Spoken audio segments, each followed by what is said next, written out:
En fait, la première des choses qu'on veut, c'est de ralentir. Ce qu'on souhaite ultimement, c'est que les gens puissent auto-régulariser le comportement parce que la sécurité routière, ça commence en derrière le volant de son véhicule. Malheureusement, la conduite automobile de nos jours s'est rendue quasi accessoire. C'est une extension de la maison, c'est une extension du travail. Les gens discutent, travaillent, mangent en auto. Cellulaire à la main. Tout à fait. Alors, ce qu'on veut passer comme message, c'est que la sécurité routière, ça commence dans le véhicule. Bien entendu, on va être très attentif aux comportements comme la vitesse, le port de la ceinture de sécurité aussi, parce que malheureusement, on constate un désengagement par rapport au port de la ceinture de sécurité. Et les statistiques nous disent, ou les études nous disent, que si on augmentait de 1 le port de la ceinture de sécurité, on sauverait 8 vies par année.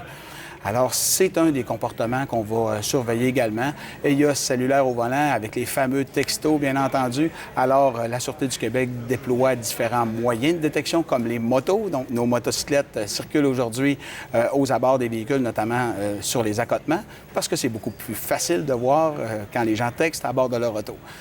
D'autres choses aussi qui nous différencient au Québec par rapport à certains États américains. Vous savez que le détecteur de cinémomètre, communément appelé le détecteur de radar, est illégal.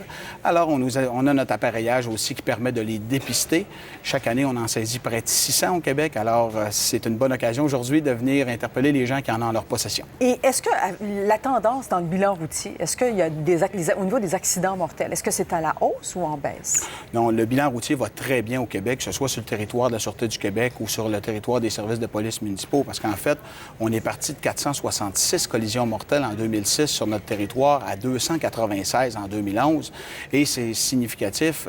Puis c'est la même chose, si on veut, au niveau des collisions avec des blessés graves qui sont passés de 1600 à 900 au cours de la même période. Alors, le bilan s'améliore, mais malheureusement, c'est toujours tragique pour un policier d'aller annoncer le décès de quelqu'un. Ça l'est encore plus dans les longs week-ends parce que les gens sont à la fête, les gens veulent s'amuser, et malheureusement, 18 de nos collisions surviennent lors des longs congés.